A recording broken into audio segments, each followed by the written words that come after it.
ان رسول الله صلی الله علیه وسلم کان یدعو فی الصلاۃ، رسول الله صلی الله علیه وسلم په موږ کې دعا کوله.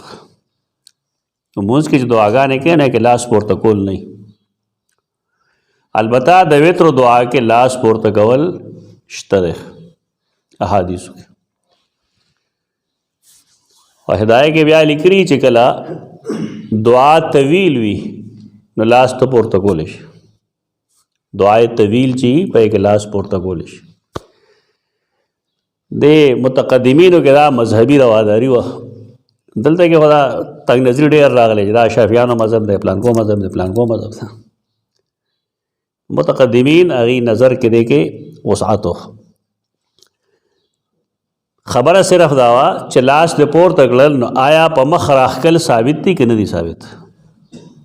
نو محدثین دې ته بدعت وایي چې په مونځ کې دننه به لاس په مخ نه راښکي.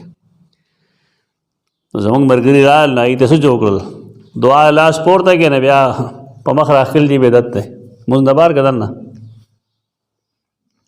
بدا اوس وایي نو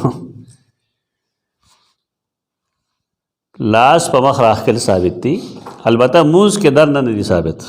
دعا دې وکړه بس امین ووایه په مخه باندې، هغه هم د رکوع نه وروسته وي.